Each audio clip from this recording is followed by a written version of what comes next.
boleh berada hari ini, semua karena anugerah Tuhan. Amin. Amin. Sebelum kita masuk dalam hadirat Tuhan, terus kita memperkatakan Mazmur 91. Dalam pelindungan Allah, orang yang duduk dalam lindungan yang maha tinggi dan bermalam dalam naungan yang maha kuasa akan berkata kepada Tuhan, tempat pelindunganku dan kubu pertahananku, Allahku yang kupercayai. Sungguh dialah yang akan melepaskan engkau dari jerat penangkap burung, dari penyakit sampar yang busuk. Dengan kepaknya ia akan melindungi engkau, di bawah sayapnya engkau akan berlindung. Kesetiaannya ialah perisai dan pagar tembok. Engkau tak usah takut terhadap kedahsyatan malam, terhadap panah yang terbang di waktu siang, terhadap penyakit sampar yang berjalan di dalam gelap, terhadap penyakit menular yang mengamuk di waktu petang. Walau 1000 orang rebah di sisimu dan 10.000 di sebelah kananmu, tetapi itu tidak akan menimpamu. Engkau hanya menontonnya dengan matamu sendiri dan melihat pembalasan terhadap orang-orang fasik. Sebab Tuhan ialah tempat pelindunganmu, Dia maha tinggi dan meluput tempat perteduhanmu. Malam petaka tidak akan menimpa kamu, dan tulah tidak akan mendekat kepada kemahmu. Sebab malaikat-malaikatnya akan diperintahkannya kepadamu untuk menjaga engkau di segala jalanmu. Mereka akan menantang engkau di atas tangannya, supaya kakimu jangan terantuk kepada batu. Singa dan ular kedung akan kau langgahi, engkau akan menginjak anak singa dan ular naga. Sungguh hatinya melekat kepadaku, maka aku akan meluputkannya, aku akan membentenginya, sebab dia mengenal namaku. Bila ia berseru kepadaku, aku akan menjawab, aku akan menyertai dia dalam kesesakan, aku akan meluputkannya dan memuliakannya. Dengan panjangmu akan kukenyangkan dia, dan akan kuperlihatkan kepadanya keselamatan daripadaku. Haleluya, haleluya. Terima kasih ya Tuhan, terima kasih.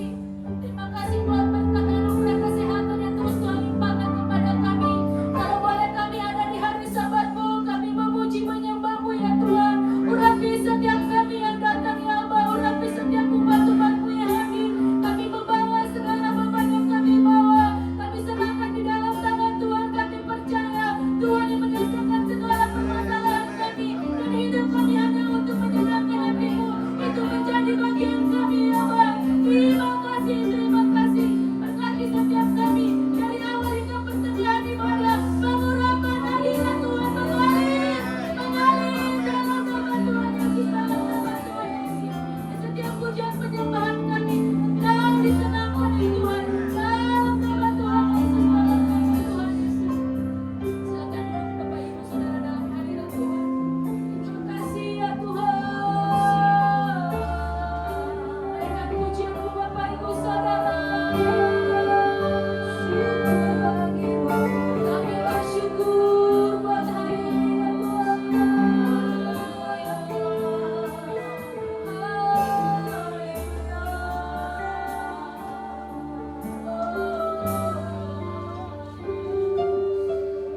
turunlah urapan ke atasku, membangkitkan kuasa-Mu. Roh Allah yang hidup penuhiku, Roh Allah yang hidup pulihkanku. Turunlah urapan ke atasku,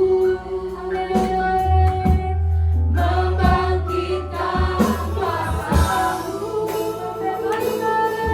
membebaskan hidup yang terbelenggu, memulihkan hati mereka yang terluka, serta mencerahkan mata yang buta. Jadikan hidupku alatmu, dipenuhi urapan baru, menyatakan kebesaran kuasa-Mu. Membebaskan hidup yang terbelenggu, memulihkan hati mereka yang terluka, serta mencerahkan mata yang buta. Jadikan hidupku alatmu, dipenuhi urapan baru, menyatakan kebesaran kuasa-Mu. Membebaskan hidup yang terbelenggu, memulihkan hati mereka yang terluka, serta mencerahkan mata yang buta.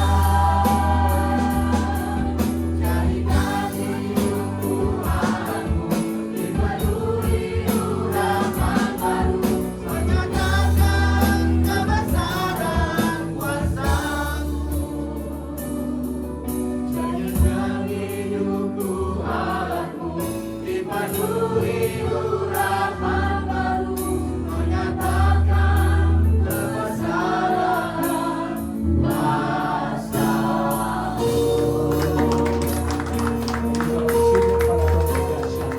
Tuhan luar biasa, dahsyat aja. Pekerjaanmu dahsyat. Kami sudah diberkati, kami diurapi. Dan sekarang kami mau duduk diam. Kami mau belajar tentang tugas pemutusan ini dahsyat yang sudah Kau berikan kepada jemaat mula-mula. Dan sekarang ini masih akan terus kami lakukan di dalam nama Tuhan Yesus. Kuasa itu akan kami pelajari sekarang ini.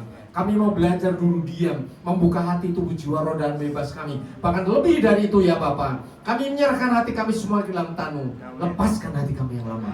Gantikan hati kami dengan hati yang baru. Hati seorang murid, hati yang adalah tanah yang subur. Sehingga firman yang kami terima berakar dengan kuat, bertumbuh dan subur, dan berbuah dengan lebat dalam kehidupan kami. Supaya yang percaya katakan amin. Silakan dulu dalam hadirat Tuhan. Shalom. Shalom. Nah, luar biasa. Ada sukacita? Amin. Saya bersyukur ada di tengah-tengah sahabat-sahabat yang luar biasa yang mendukung pelayanan kita. Tetap semangat. Tema kita kali ini adalah Our Church Mindset, ya. Adalah cara berpikir jemaat mula-mula. Jadi memang tema kita kali ini adalah tema yang berkaitan dengan kisah Rasul Paul, kisah para rasul, di mana semuanya berkaitan dengan bagaimana kita menerima Roh Kudus, kemudian bagaimana kita bertindak bersama dengan Roh Kudus. Ada amin? Amin. Di dalam diri kita sudah ada Roh Kudus. Sejak kita mengaku Yesus adalah Tuhan dan Juru Selamat, Bapa Surgawi memberikan Roh Kudus kepada kita. Terus Roh Kudus tujuannya untuk apa? Nah, ini kita akan belajar mengenai cara hidup jemaat mula-mula. Kita akan flashback dulu yang lalu. Bahwa pertama, Tuhan Yesus sebelum naik ke surga, Tuhan berfirman, tetapi kamu akan menerima kuasa kalau Roh Kudus turun ke atas kamu, dan kamu yang apa? Menjadi saksiku di Yerusalem dan di seluruh Yudea dan Samaria dan sampai ke ujung bumi. Dan setelah mengatakan demikian, terangkatlah Tuhan Yesus, disaksikan oleh mereka. Artinya pas sebelum Tuhan Yesus naik ke surga, ada perintah yang diberikan kepada kita. Perintah ini sangat dahsyat, yang kita sebut sebagai amanat agung. Tuhan ketika naik ke surga berbicara akan memberikan kepadamu kuasa. Kuasa itu kepada siapa? Kepada kita, Bapak, Ibu, Saudara, dan saya. Dunamos, kuasa untuk meledakkan segala sesuatu, meledakkan roh yang dahsyat, sehingga kita bisa melakukan penterobosan demi penterobosan. Roh Kudus itu memberikan kuasa kepada kita untuk melaksanakan amanat agung. Ada amin? Amin. Dan janji ini digenapi secara tepat oleh Tuhan Yesus ketika Tuhan mengirimkan Roh Kudus. Tampaklah kepada mereka lidah-lidah seperti nyala api bertebaran hingga pada mereka masing-masing. Terus setelah lidah api hinggap, apa yang terjadi? Terus tujuannya buat apa? Yang pertama, mereka penuhlah dengan Roh Kudus. Mereka mulai berkata-kata dalam bahasa-bahasa lain. Jadi bahasa roh ada dua. Yang pertama adalah bahasa asing. Ya, ketika kita berbicara orang bisa memahami. Yang kedua seperti biasa di gereja kita melakukan glosolalia, bahasa lidah. Dua-duanya ada di Alkitab. Nah, yang pertama sekali terjadi adalah bahasa asing. Supaya apa? Supaya orang-orang yang merayakan Paskah yang ada di Yerusalem mendengarkan firman Tuhan. Ada amin? Amin. Roh Kudus memberikan firman kepada mereka untuk disampaikan. Jadi pertama ketika mereka menerima Roh Kudus, ada kuasa yang terjadi di dalam diri mereka. Dan kuasa itu ada di dalam Bapak, Ibu, Saudara, dan saya. Kuasa yang kita miliki untuk apa? Untuk bersaksi. Amanat agung ini tidak pernah berhenti, tidak pernah dibatalkan oleh Tuhan Yesus. Karena apa? Selama Roh Kudus dalam diri kita, Roh Kudus akan berbicara melalui diri kita, berkata-kata supaya apa? Semua orang percaya kepada Tuhan Yesus. Kita perlu tahu tujuan utama Tuhan Yesus datang ke dunia buat apa? Tujuan utama Tuhan Yesus datang ke dunia supaya lahir, bersukacita. Lebih dari itu, tugas Tuhan Yesus datang ke dunia menggantikan domba Paskah, supaya dia dibunuh, disalibkan, darahnya tertumpah, mati sekali untuk selama-lamanya. Bagi siapa? Bagi manusia, supaya yang tadinya dari neraka naik ke surga. Itu ada tujuan utama Tuhan Yesus, dan itu ada tujuan Bapa surgawi. Sehingga Yohanes 3:16 dikatakan, karena begitu besar kasih Allah akan dunia ini. Bukan hanya untuk orang Kristen, tetapi untuk semua orang. Ada amin? Amin. Sampai sekarang pun tujuan dari Tuhan Yesus, tujuan dari Bapa surgawi masih terjadi di dalam diri kita. Kita lihat kanan kiri kita, saudara kita, lingkungan kita. Ini sangat nyata kalau di Indonesia, ya. Karena kita ada di tengah-tengah saudara-saudara yang tidak kenal Tuhan Yesus. Itulah bagian kita melalui pembacaan firman kali ini. Cara hidup jemaat mula-mula pertama kali diawali dari Roh Kudus. Roh Kudus yang memberikan kuasa untuk apa? Melakukan amanat. Firman Tuhan di dalam Kisah Rasul 11, 19, 20, 21 dikatakan, sementara itu, ini jemaat mula-mula ya, banyak saudara-saudara telah tersebar karena penganiayaan yang timbul setelah Stefanus dihukum mati. Jadi diawali dari apa? Stefanus dihukum mati. Stefanus menerima Roh Kudus. Stefanus penuh dengan Roh Kudus. Stefanus berkata-kata, dan pada saat itu Stefanus dihukum mati. Jadi sebetulnya karya yang dahsyat pertama kali adalah karya menjadi martir. Karena apa? Firman Tuhan katakan, benih tidak akan tumbuh menjadi pohon kalau tidak mati. Sama dengan Tuhan Yesus, kalau tidak mati, kita tidak akan bangkit bersama-sama dengan Dia. Tanpa kematian tidak akan ada kebangkitan. Maka kalau ada orang ngomong Yesus itu kan nggak disalib diganti orang, monggo silakan aja. Ya, tetapi bagi saya Tuhan Yesus harus mati untuk menebus kehidupan saya, untuk membangkitkan saya dari umat manusia. Dan ini juga yang terjadi pada Stefanus. Stefanus dihukum mati. Ketika Stefanus dihukum mati, apa yang terjadi? Maka tersebar mereka sampai ke Fenisia, Siprus, dan Antioquia. Namun mereka memberitakan Injil yang pertama kepada orang Yahudi saja. Tetapi berikutnya, di antara mereka ada beberapa orang Siprus dan orang Kirene yang tiba di Antioquia yang berkata-kata juga kepada siapa? Orang-orang Yunani, memberitakan Injil bahwa Yesus adalah Tuhan. Dan apa yang terjadi? Tangan Tuhan menyertai mereka dan sejumlah besar orang menjadi percaya dan berbalik kepada Tuhan. Dahsyat. Ketika Stefanus mati, pada saat itu mulai Injil tersebar kepada pertama orang Yahudi saja. Orang Yahudi di mana? Di Venesia, Siprus, dan Antioquia. Saya perlu menyebutkan seperti ini karena kita harus tahu root kita. Orang Kristen itu dasarnya dari mana? Ya, kita harus paham Alkitab. Kalau tidak, pengajaran kita udah seperti orang sekarang ini, ya. Setiap orang boleh ngomong apa saja. Tapi pengajaran yang benar harus kembali kepada Alkitab, karena disitulah kuasa yang murni dari Tuhan terjadi. Amin. Harus dimulai dari Alkitab. Berikutnya, kemudian orang memberitakan Injil kepada orang Yunani. Dilakukan oleh siapa? Orang Siprus dan orang Kirene. Jadi dari Yerusalem keluar dulu orang-orang dianiaya kan, kemudian pergi ke Venesia, ke Siprus, ke Antioquia. Dan berikutnya orang yang di Siprus dan orang Kirene pergi memberitakan Injil kepada orang Yunani. Bapak Ibu lihat ini, multiplikasi. Kenapa bisa terjadi dahsyat seperti ini? Karena apa? Roh Kudus. Ada amin? Amin. Karena ada apa? Roh Kudus. Dan Roh Kudus yang bermultiplikasi itu sekarang ada di dalam diri kita. Ada amin? Amin. Kuasa itu menyertai kita. Tuhan nyatakan sampai selama-lamanya. Dan ini yang mau saya sampaikan. Jemaat ini sampai di Antioquia. Dahsyat kan? Ini adalah penting sekali bagi kita. Karena apa? Di Antioquia lah murid-murid itu untuk pertama kali disebut siapa? Kristen. Ya. Jadi Bapak Ibu Saudara tolong pahami. Kalau orang ngomong, yang benar kan gereja yang dulu yang lain misalnya ya. Alkitab mencatat murid orang-orang yang percaya kepada Tuhan Yesus pertama kali disebut sebagai apa? Kristen.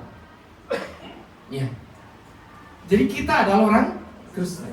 Makanya orang Katolik pun orang Kristen, orang Ortodoks pun orang Kristen. Kenapa? Karena mereka adalah pengikut Kristus. Ya. Kita perlu belajar dengan detail seperti ini supaya apa? Kita memahami akar di dalam penginjilan, akan bagaimana kita melakukan penyebaran Injil, kuasa apa yang menyertai kita. Jadi saya bersyukur ketika tahu bahwa di Antioquia lah saya disebut Kristen. Itu adalah sekitar tahun 34 Masehi, setelah Tuhan Yesus meninggal, wafat. Artinya apa? 2000 tahun yang lalu, disitulah disebut orang Kristen. Ada amin? Amin. Jadi, pertama, kuasa Roh Kudus itu apa? Kita membuat berani memberitakan Injil. Buktinya ketika di upper room ada 120 orang kepenuhan Roh Kudus, mereka memberitakan Injil dengan dahsyat. Bahkan pada saat itu Rasul Petrus ya, yang tadinya menyangkali Tuhan Yesus, dia pertama kali berkhotbah. Pertama kali Rasul Petrus berkhotbah di situ, di upper room, setelah dia kepenuhan Roh Kudus. Dan ketika dia berkhotbah, kita tahu 3.000 orang dahsyat. Orang yang tidak berpendidikan, orang tukang nelayan ya, dibandingkan dengan Lukas yang adalah dokter, dia berkhotbah dengan kuasa, orang bertobat. Dan itu kuasa itu menyertai kita sampai selama-lamanya. Ada amin? Amin. Kemudian setelah orang bertobat, ada satu orang Stefanus yang dipakai Tuhan menjadi martir. Roh Kudus itulah yang membuat kita juga punya roh martir. Saya bersyukur ada di Indonesia yang bisa mengalami ya sedikit yang dialami oleh para rasul, yaitu apa? Penganiayaan. Saya percaya gereja kalau tidak ada Roh Kudus ketika dianiaya langsung tutup, selesai dah. Ya. Tetapi karena Roh Kudus itu adalah roh martir seperti yang dimiliki oleh Rasul Stefanus pada waktu itu, maka selalu dikatakan semakin dihambat semakin merambat. Kuasanya itu luar biasa. Ingat ya Bapak Ibu Saudara, bukan manusia, tapi Tuhan sendiri yang bekerja melalui kita. Berapa banyak di antara kita yang di tempat kerja, di rumah, dianiaya, dihambat karena apa? Agama kita, karena iman kita kepada Tuhan Yesus. Sekarang pertanyaannya, ketika dianiaya seperti itu, apakah kita terus melempem terus? Ya udah deh. Ya memang ada beberapa orang yang seperti itu, kalah, kemudian untuk jabatan dia harus pindah keyakinan dan sebagainya. Ya itu pilihan ya. Tetapi secara umum, anak Tuhan ketika dihambat, imannya justru semakin teruji seperti api. Karena Roh Kudus itu roh martir yang dahsyat. Nanti kita akan cerita berikutnya. Kemudian Roh Kudus itu juga membuat pertobatan. Rasul Petrus itu tidak berpendidikan, tetapi ketika dia berkata-kata, khotbah yang pertama kali, ada 3.000 orang bertobat. Dan di antara 3.000 itu kemudian tersebar ke seluruh daerah Yudea pada saat itu. Yudea. Kemana? Ke Fenisia, Siprus, Kirene, dan akhirnya sampai di Antioquia. Dan di Antioquia lah pertama kali nama Kristen dinyatakan. Ada amin? Amin. Luar biasa. Jadi akar kita, akar Bapak Ibu Saudara dan saya, akar semua orang yang sekarang beribadah, itu dimulai dari Antioquia. Dinyatakan, engkau adalah orang Kristen, pengikut Kristus. Jadi pertama kali lahir Kristen itu di Antioquia. Kita tahu bahwa sebelum Tuhan Yesus naik ke surga, di dalam Matius secara detail dinyatakan, kepadaku yang pertama telah diberikan segala kuasa di surga dan di bumi. Berarti lebih dahulu kuasa itu diberikan kepada siapa? Tuhan Yesus. Ya. Allah meninggikan Yesus karena dia sudah merendahkan diri taat sampai mati. Makanya kepada Tuhan Yesus diberikan segala kuasa di bumi dan di surga. Ada amin? Amin. Itu yang kita sembah. Itu yang dinyatakan sebagai Tuhan dan Juru Selamat. Kuasa itu diberikan Bapa Surgawi kepada Tuhan Yesus. Kuasa di bumi dan di surga. Nah, orang yang punya kuasa di bumi dan di surga itu kemudian berkata, pergilah, jadikanlah semua bangsa muridku, dan baptislah mereka dalam nama Bapa, Anak, dan Roh Kudus. Yang pertama. Yang kedua, ajarlah mereka melakukan segala sesuatu yang telah kuperintahkan kepadamu.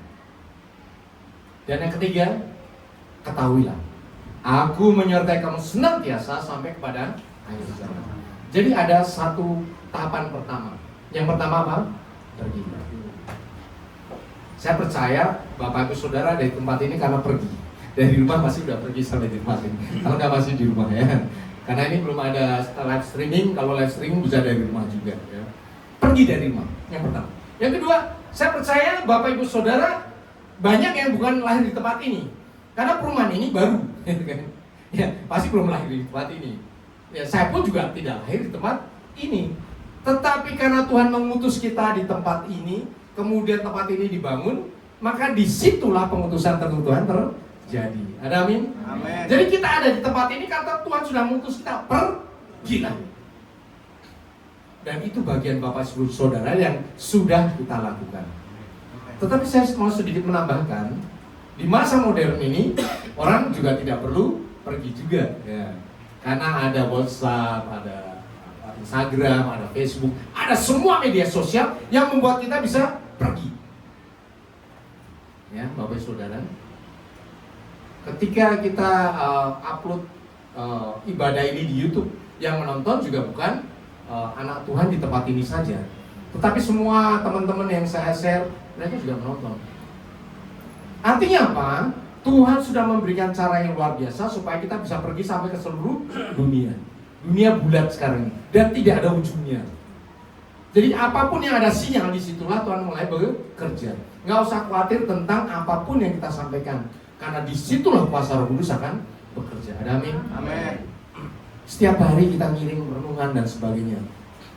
Pada satu orang mulai terusin lagi forward. Dan itu limitless ya, tidak terbatas. Saya setiap hari ngirim renungan. Ya.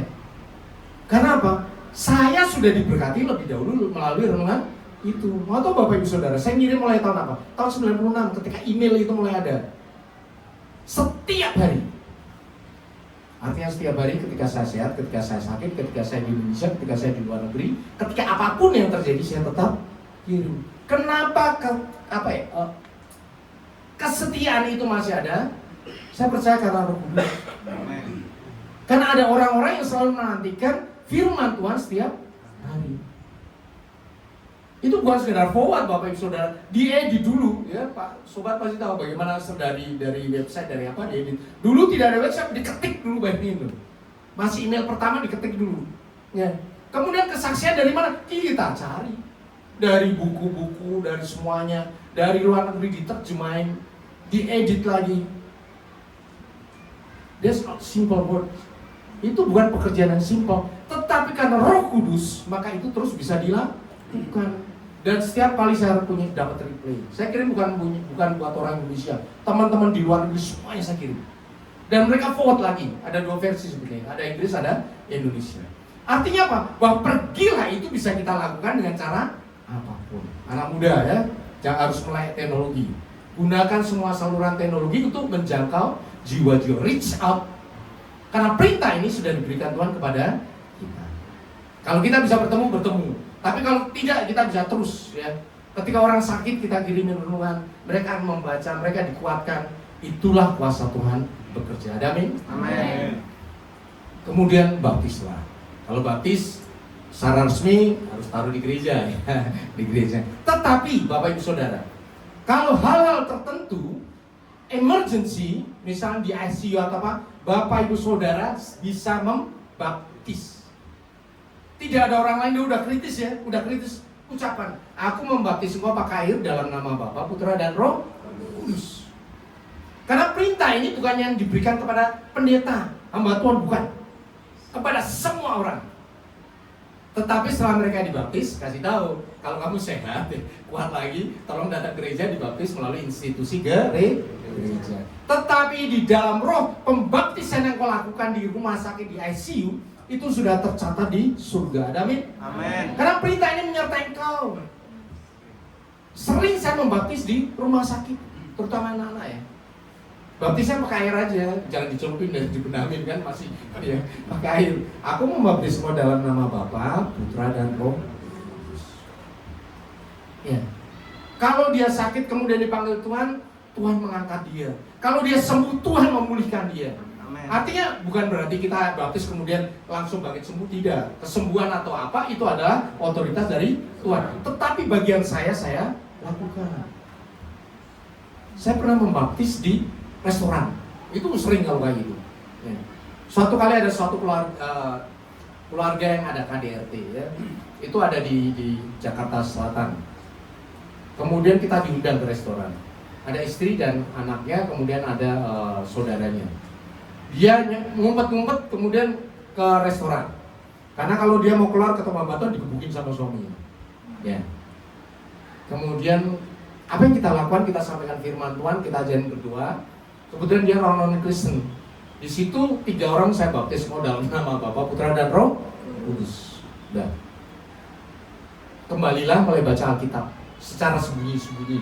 Ya, karena kalau ketahuan digebukin suaminya. Oke, selesai. Saya terus doakan mereka, keluarga ini. Sebulan kemudian mereka menghubungi. Ya, pastor tolong datang lagi ke restoran ini. Ya, saya kemudian waktu sama Bu Indri sama anak. Datang sana. Ternyata yang datang bukan hanya 3, ada 9 orang. Jadi dia bawa saudara-saudaranya datang lagi sempat itu. Ya. Memang dia tetap tidak boleh ke gereja, tetapi dia bisa menyampaikan firman Tuhan kepada saudara-saudaranya. Masalahnya tidak dirubah, tetapi hatinya penuh sukacita. Bahkan dia bawa saudara-saudaranya. Saya baptis saudara-saudaranya. Baptis dalam nama Bapa, Putra dan Roh Kudus. Dan saudara-saudaranya pergi gereja, dibaptis di gereja di tempat itu. Dia sendiri belum bisa ke gereja. Ya. Itulah kuasa Roh Kudus. Di dalam tekanan, dia beriman dengan dahsyat luar biasa. Bahkan dia bisa reach out. Ya, kayak tadi dari Yerusalem ke Finisia. Orang Finisia terus lagi ke Yunani, ke Siprus. Jadi Bapak Ibu Saudara nggak usah khawatir tentang apa yang kau lakukan, apa yang kau katakan. Karena apa? Firman Tuhan katakan mengajari itu akan otomatis terjadi.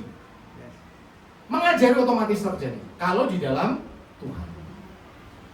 Ciri khas Tuhan bukan yang membuat orang sembuh, bukan yang membuat orang bertobat, tetapi juga melakukan follow. Nah, karena tanaman kalau lagi bangkit, nggak dilindungi, dia akan segera mati. Jadi tolong Bapak Ibu Saudara agak sabar sedikit. Kalau habis mendoakan orang, tolong di follow. Ditanya bagaimana sudah baca Alkitab, bagaimana sudah bertekun dalam doa dan sebagainya. Ada amin? Dan percayalah, ketika itu engkau lakukan, Tuhan Yesus sendiri yang akan menyertai engkau sampai akhir zaman. Ada amin? Luar biasa. Jemaat yang mula-mula ada gaya hidup yang berikutnya, yaitu bertekun di dalam firman.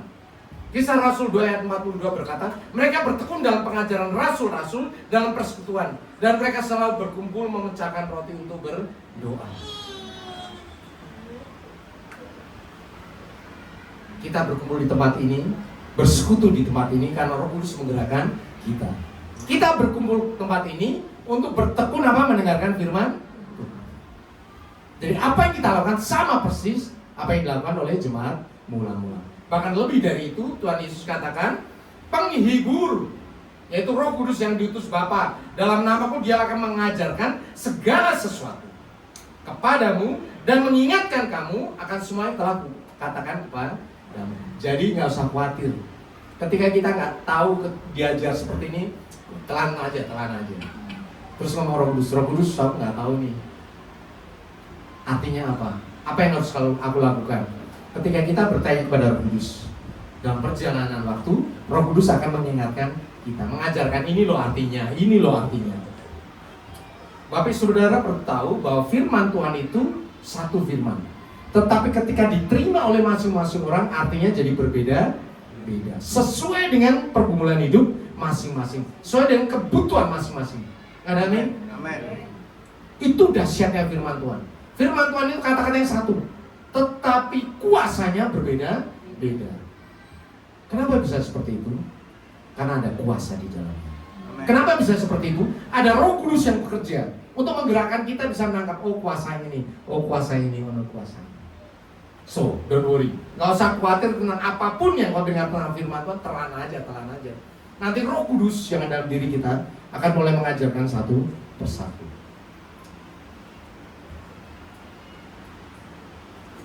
Jadi Roh Kudus yang pertama adalah mengajar firman Tuhan, dan kedua mengingatkan kebenaran firman Tuhan.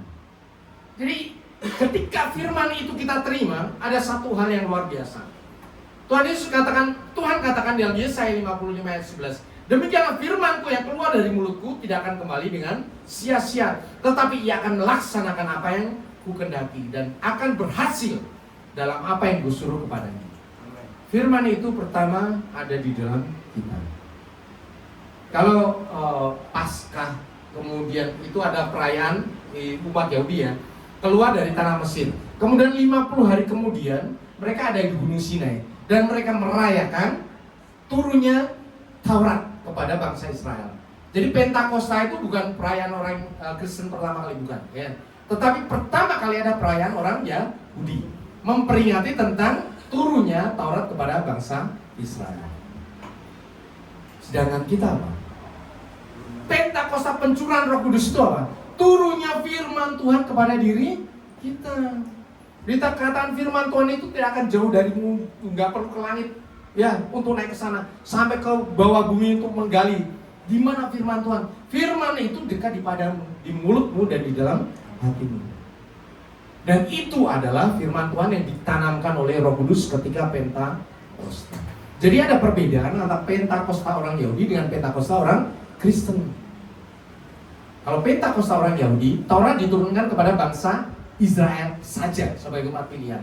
Tetapi Pentakosta orang Kristen diturunkan baik kepada orang Israel maupun kepada non-Israel. Dan Pentakosta kita adalah Roh turun ke dalam diri kita, firman ada di dalam hati kita. Jadi pertama-tama kuasa itu ada di dalam diri kita, mengubahkan kita. Kedahsyatan itu terjadi pertama-tama ada atas diri kita. Kalau Bapak Ibu Saudara setia membaca merenungkan firman Tuhan, hidupmu akan berubah. Seringkali ada orang yang datang ke rumah, kayak orang pintar, sekolahnya tinggi di luar negeri, kemudian dia stres karena pekerjaannya terganggu, karena kompetisinya berat. Nomor saya katakan apa? Baca Alkitab. Baca Alkitab. Terus gimana? Baca aja dari Kejadian sampai Wahyu, ulangi lagi. Sehari minimal 4 pasal. Ya, Bapak Ibu Saudara kalau baca Alkitab ini 4 itu enggak. 4 pasal itu artinya setahun 1 Alkitab. Ketika baca apa yang terjadi, dia tidak tahu, dia tidak paham, ada kuasa yang mengalir.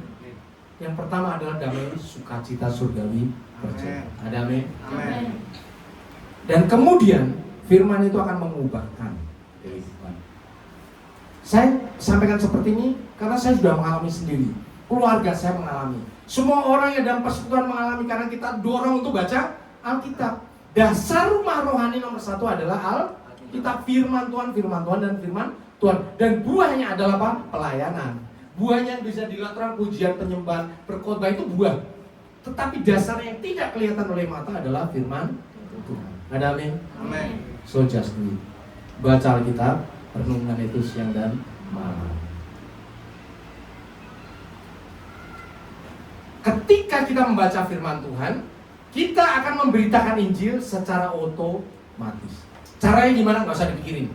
Tuhan akan mempertemukan kita dengan banyak orang dan lingkungan di mana kita bisa berkata-kata. Yang pertama. Yang kedua, melalui apa yang kita lakukan, orang juga bisa melihat. Oh, orang Kristen itu jujur, orang Kristen itu setia, orang Kristen care pada lingkungan. Semua orang juga tahu. Di lingkungan orang tahu bahwa ini orang Kristen, orang non-Kristen. Tukang sampah kita perhatikan, satpam kita perhatikan. Kenapa bisa seperti itu? Karena firman itu mengalir. Ya, murah hati, setia, rendah hati, mengasihi sesama, kasihlah sama manusia, itu otomatis mengalir. Kenapa? Karena firman Tuhan ada di dalam diri kita. Dan kuasa firman Tuhan bekerja secara ajaib di dalam kehidupan kita. Amen. Kemudian yang ketiga, kuasa yang terjadi berikutnya adalah kuasa doa. Di dalam Kisah Rasul 12 ayat 1-3 dikatakan, Yakobus ditangkap, dibunuh sama Herodes. Kemudian melihat orang Yahudi senang, Herodes nangkep Petrus. Ya, dimasukin penjara supaya nanti setelah Paskah dia diadakan Paskah, dibunuh lagi. Tetapi apa yang terjadi? Kisah Rasul 12 ayat 5 dikatakan, demikianlah Petrus ditahan di dalam penjara, tetapi jemaat dengan tekun mendoakannya kepada Allah. Ada amin. Amin. Kalau kita punya masalah, sampaikan kepada teman-teman seiman. Saya percaya Bapak Ibu Saudara punya WhatsApp group Kristen, pasti ada ya. Kalau nggak ada, ikut WhatsApp group sini. Karena di dalam WhatsApp group itu saling mendoakan, tolong dong doakan. Jangan dikira kita kirim gini doang, oke kita doakan, kita hanya berkata-kata. Roh kita ikut berdoa bagi mereka. Tuhan berikan zaman yang maju, disitulah kita pergunakan.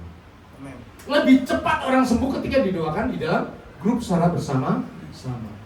Jadi jangan abaikan. Kalau ada apa-apa, sampaikan di grup. Supaya semua orang, apalagi yang hamba Tuhan, mendoakan. Ada amin? Amin. Dan ketika Petrus didoakan, apa yang terjadi? Berdirilah malaikat Tuhan dekat Petrus dan cahaya bersinar di ruangan.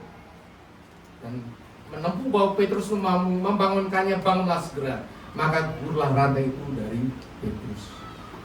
Jadi mukjizat tentang doa jemaat pertama kali ya, dialami oleh Petrus. Dan mukjizat itu ada pada kita sampai sekarang ini. Ada amin? Amin. Dan terus di dalam doa ini juga ada doa bermacam-macam, ada doa benar besar kuasanya, tetapi ada juga doa orang di dalam ini. Saya nyatakan sebagai doa jemaat.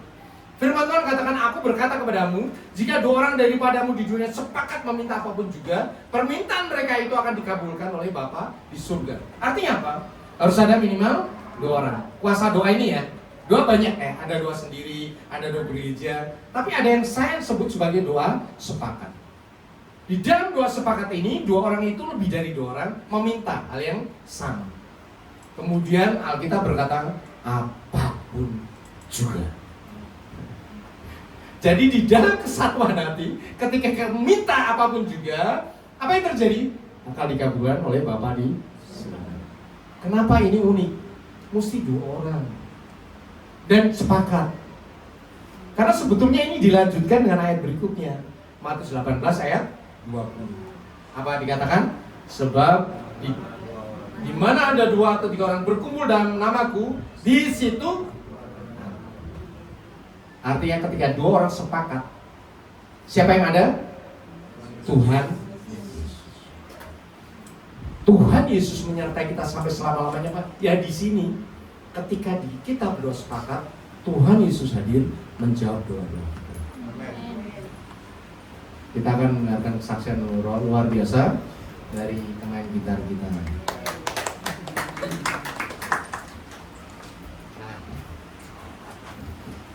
Ya, halo Bapak Ibu. Halo. Perkenalkan saya Romo, adiknya Om Bobi. Mungkin ada belum kenal saya. Jadi di sini saya ada sedikit kesaksian tentang kebaikan Tuhan dalam hidup saya di bulan ini. Saya tarik sedikit dulu ceritanya di tahun 2020 awal waktu COVID Delta yang lagi booming pada saat itu saya kena terpapar. Bukan. Jenis virusnya kan Delta. Virus. Ya, jenis virusnya variannya lah, varian dari COVID-19 kan ke Delta waktu itu. Nah, waktu itu saya terpapar dan lumayan proses itu. Istilahnya dari kesehatan yang 10 itu down banget lah.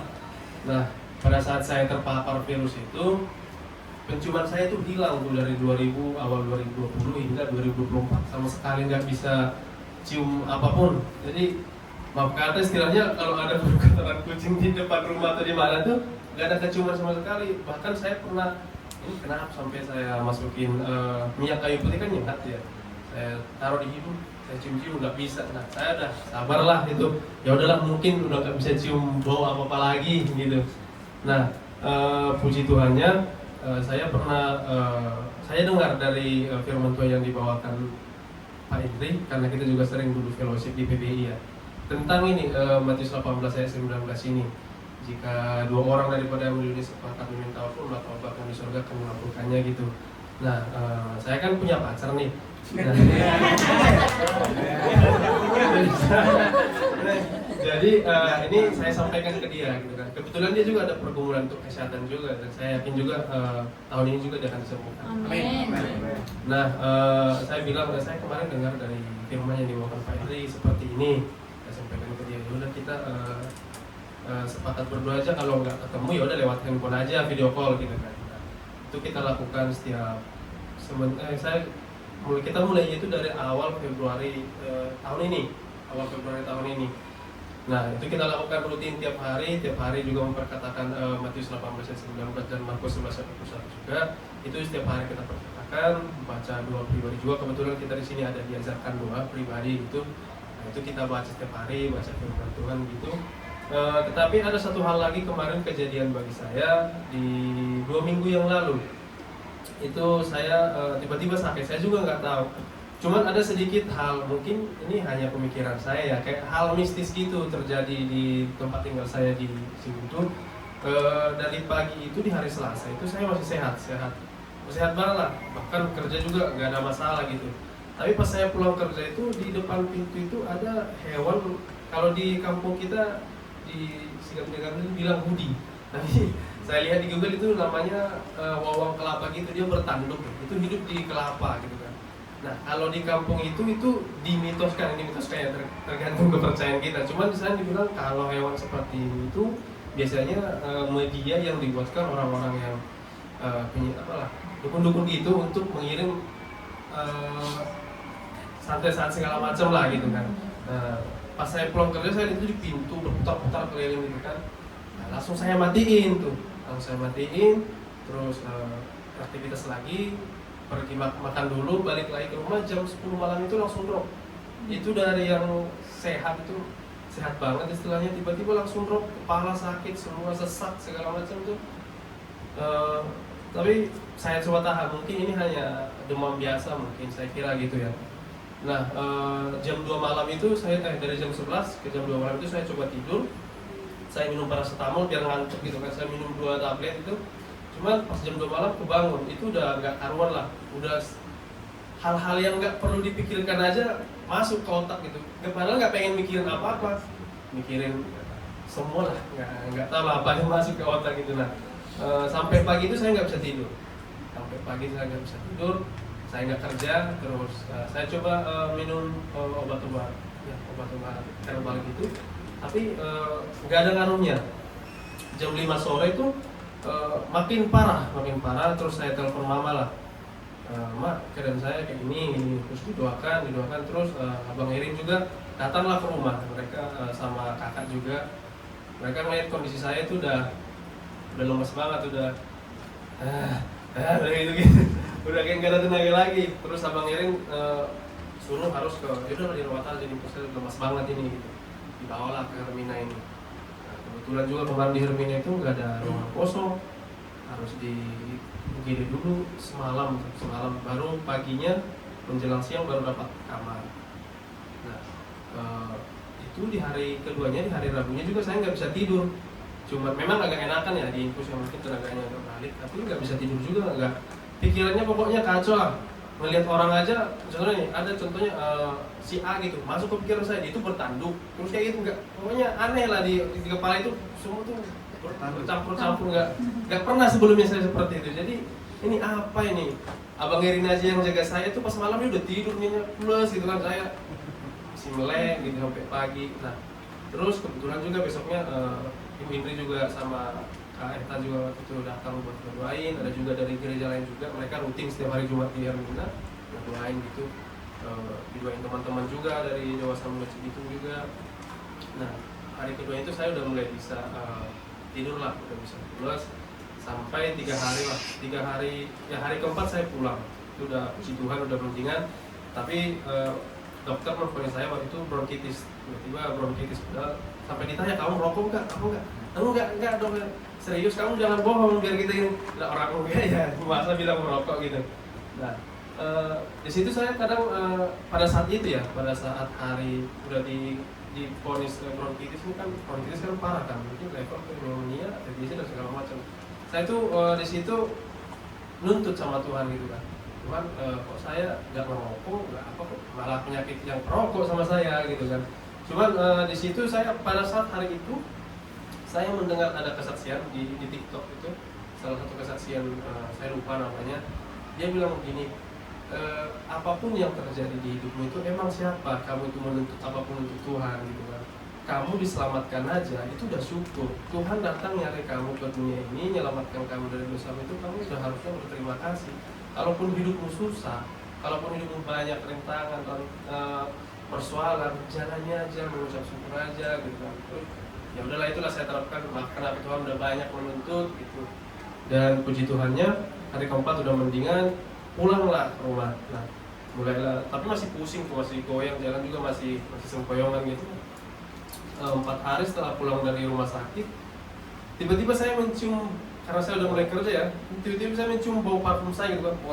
Waduh, itu saya senang banget, tapi masih belum jelas ya, ini kebetulan kali gitu. Ya udahlah, kerja, terus besok harinya juga bangun tidur saya langsung ambil parfum, karena saya memang kayak si Petrus kali ya, kurang percaya.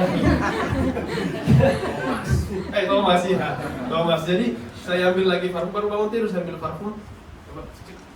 Oh ya masih bisa cium gitu lah sampai 4 hari. Nah setelah itu wah senang banget lah hati saya, sampai sekarang saya bisa mencium bau, bisa cium bau makanan, karena kalau nggak bisa cium bau makanan itu makanan itu rasanya hambar, gak ada, hilang lah, maksudnya saya itu jadi berkurang gitu. Nah puji Tuhannya emang kita setiap hari terus sama Warni itu setiap hari itu baca doa sepakat, baca doa pribadi, doa sepakat, baca firman setiap hari itu, bahkan kalau di jalan pun ya telepon aja gitu. Nah puji Tuhan lah sampai hari ini Tuhan sudah mengembalikan penciuman saya, suatu berkat yang sangat luar biasa ya. Kalau nggak bisa mencium sangat tersiksa, serius sangat tersiksa, mau ngapa-ngapain pun, aduh nggak inilah, nggak enak lah gitu. Nah yang mau saya sampaikan di sini saya itu bukan orang yang benar gitu, bukan orang yang, kalau saya bilang mungkin saya orang paling berdosa di antara kita, tapi kalau kita meminta dengan kerendahan hati di hadapan Tuhan, dan mungkin kita konsisten ya memintanya kepada Tuhan, mengambil hati Tuhan gitu loh, berusaha terus Tuhan, karena saya pernah dengar firman Tuhan juga, Bapa yang di bumi ini aja kalau kita minta roti, nggak ngasih ular, nggak ngasih kalajengking gitu. Apalagi Bapa yang di surga yang sudah memberikan anaknya kepada kita. Kalau kita minta pasti diberi, dan kalaupun nggak diberi berarti nggak dikehendaki Tuhan lah buat kita. Mungkin buat kita jadi sombong atau apa, kita nggak tahu. Tapi kalau kita minta kerendahan hati, Tuhan pasti mengabulkannya. Dan puji Tuhan, saya yakin Bapak Ibu Saudara tempat ini juga bisa mengalami hal yang sama. Mungkin bukan kesembuhan, mungkin banyak pergumulan. Dan saya tahu setiap orang di dunia ini kan punya pergumulan hidup ya, besar kecil pasti semua ada. Dan yang mau saya sampaikan, marilah kita menyerahkan semua ini kepada Tuhan, meminta dengan kerendahan hati supaya Tuhan bukakan jalan, memberikan kesembuhan dan apapun itu. Sekian kesaksian dari saya. Biasa, luar biasa. Ini adalah hal yang nyata yang dialami oleh anak muda, ya. Dan saya bersyukur sekarang ini banyak anak muda mulai bertekun di dalam firman Tuhan. Bayangkan 4 tahun tidak mencium, ya, terus masih makan. Berarti makannya kayak masakan hambar dimakan aja, betul kan? I know this condition. Saya tahu karena ada keluarga-keluarga kita yang penciumannya hilang. Ya, itu akhirnya diinfus aja udah, karena dia udah nggak doyan makan, makanannya nggak berasa. Tapi luar biasa anak muda ini. Dan saya percaya anak muda ya dimanapun berada, Tuhan akan berikan kekuatan menjadi generasi Yeremia. Amin. Dan firman Tuhan jelas katakan, tidak pernah gagal. Ya, kalau 2 orang di dunia sepakat meminta apapun juga, maka Bapa Surgawi mengabulkan. Bapak Ibu Saudara yang sudah berkeluarga, suami istri bisa berdoa, anak dengan orang tua bisa berdoa, anak dengan anak berdoa. Ini anak dengan pacar. Oke, kita bicara ke situ. Amin. Saya undang Bapak Ibu Saudara.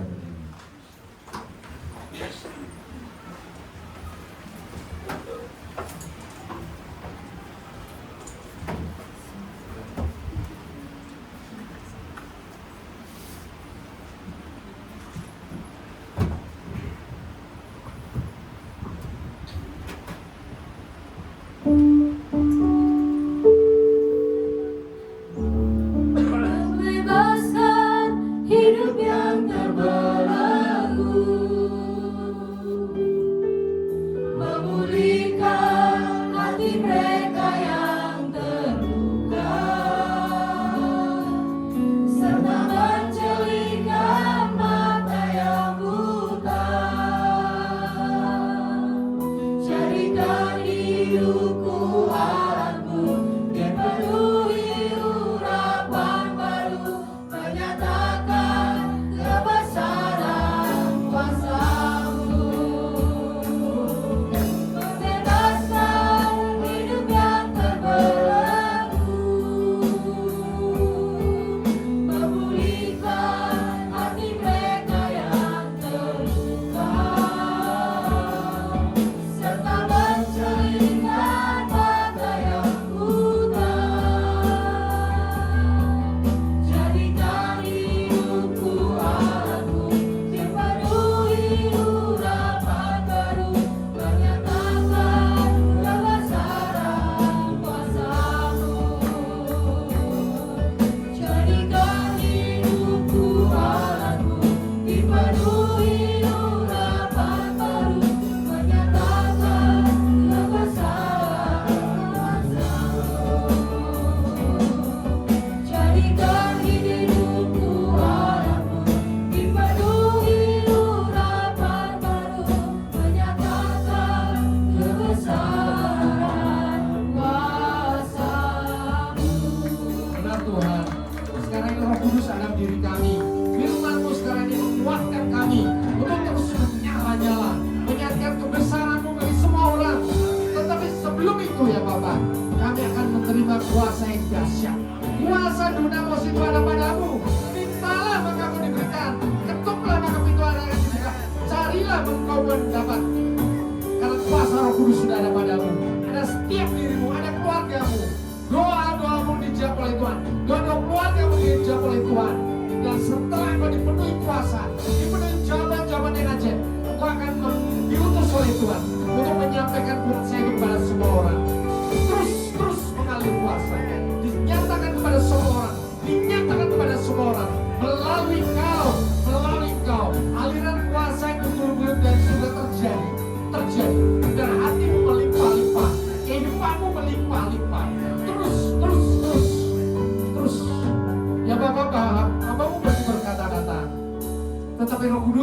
diri kami akan terus menyatakan setiap kebenaran firman Tuhan sampai kepada kesudahan zaman. Di dalam nama Tuhan Yesus, haleluya, amin.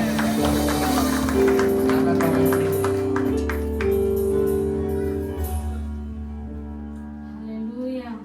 Terima kasih buat Bapak Gembala buat firman-Nya. Semakin diberkati lebih lagi. Tiba saatnya kita melakukan pengumuman sepekan.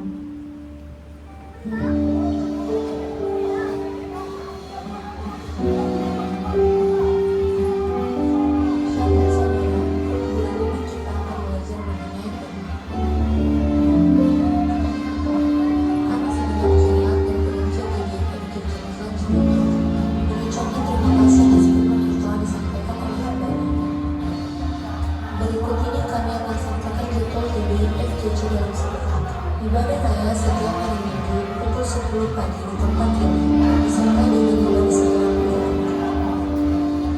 Ibadah pun setiap hari Jumat di tempat ini yang dimulai pukul 19.30. Mari kita hadiri bersama-sama. Ibadah doa setiap hari Senin sampai Sabtu pukul 7 malam di tempat ini dan terbuka bagi semua jemaat doa.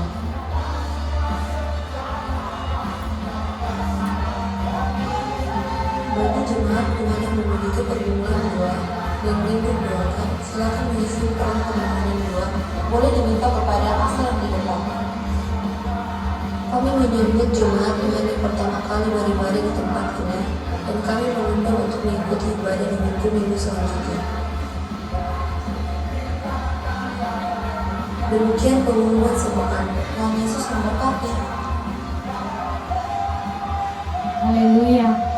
Kami menyambut bagi umat Tuhan yang baru pertama kali hadir di tempat ini, boleh melambaikan tangannya, cukup melambaikan tangannya saja. Haleluya. Selamat datang.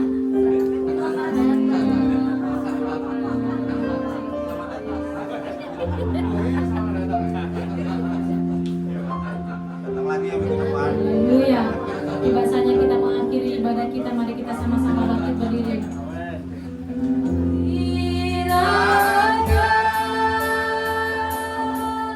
Engkau memberkati aku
Mari Bapak Ibu Saudara, kita satukan hati kita. Bapa kami yang di surga, dikuduskan namamu, datanglah kerajaan-Mu di bumi seperti di surga. Terima kasih ya Bapak buat pagi hari ini yang begitu luar biasa. Engkau memberkati setiap kami hingga sampai saat ini Tuhan. Kami ada sebagai pada saat ini Tuhan, karena kasih karunia Tuhan, rahmat Tuhan yang selalu dalam kehidupan kami.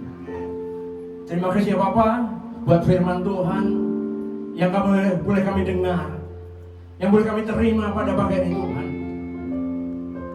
Sungguh-sungguh membangunkan setiap kami, roh kami itu kami lebih melayani Engkau untuk menjadi pelaku-pelaku firman Tuhan, untuk menjadi penjala-penjala manusia di muka bumi ini Tuhan, untuk menjadikan murid Tuhan di muka bumi Tuhan. Terima kasih Bapak buat hamba-Mu, Bapak Gembala kami, Bapak Indri yang Tuhan.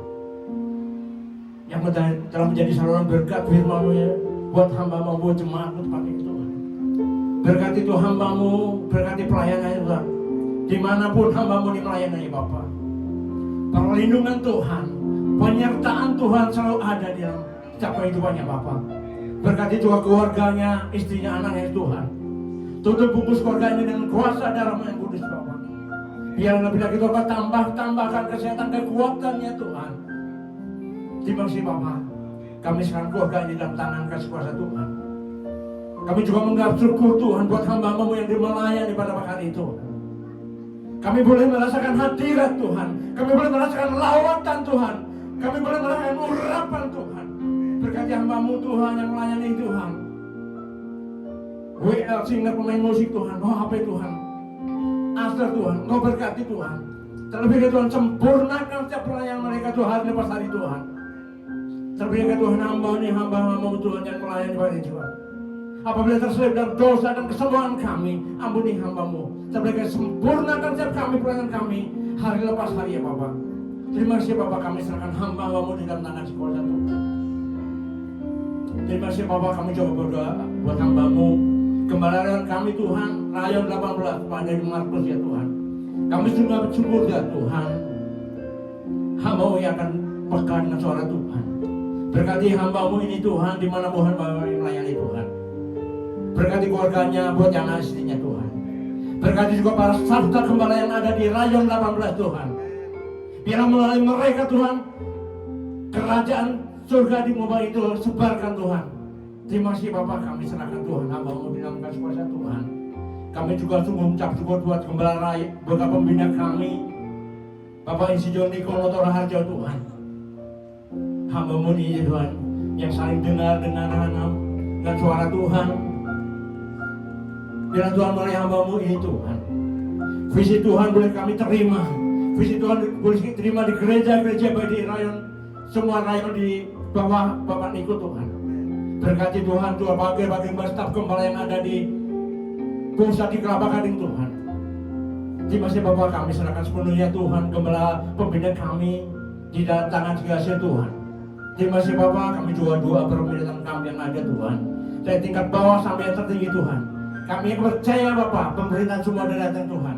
Berikan Tuhan takut akan doa Tuhan, pemerintahan kami yang ada Tuhan. Terima kasih Bapak, kami juga berdoa buat jemaat-Mu yang ada pada malam hari Tuhan. Terima kasih Bapak, kami yakin percaya Tuhan, jemaat-Mu yang ada pada pagi hari ini Tuhan. Semua diberkati Tuhan. Pulang membawa damai sejahtera, pulang membawa sukacita, dan pulang membawa kuasa dari Tuhan untuk mengabarkan Injil damai sejahtera dari Tuhan. Terima kasih Bapak, kami juga berdoa persembahan yang telah kami berikan Tuhan. Berkati jemaat-Mu, berkati hamba-Mu yang memberikan Tuhan. Kami akan percaya berlipat kali ganda berkat Tuhan Yesus dengan begitu luar biasa Tuhan. Terima kasih Bapak, terima Tuhan doakan. Materikan doa ini dan sempurnakan doa ini seperti yang Kau ajarkan doa Bapa kami. Bapa kami yang di surga, dikuduskan nama-Mu, datanglah kerajaan-Mu.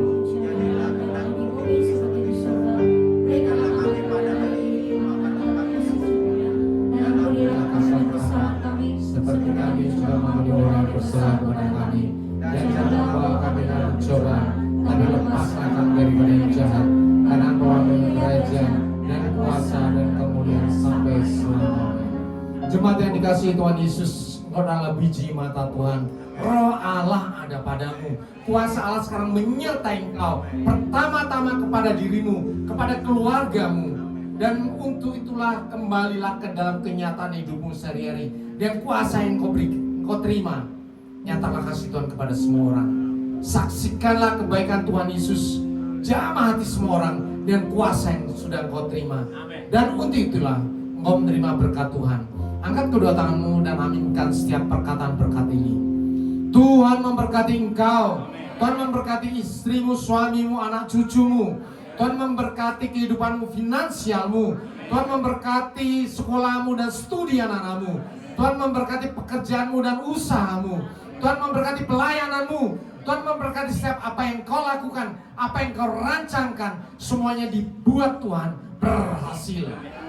Kasih karunia dari Allah Bapa dan damai sejahtera dari Tuhan Yesus serta persekutuan yang manis dengan Roh Kudus menyertai kehidupanmu. Dari sekarang sampai Maranatha, Tuhan Yesus datang 2 kali menjemput kita di awan-awan yang permai, bahkan sampai selama-lamanya.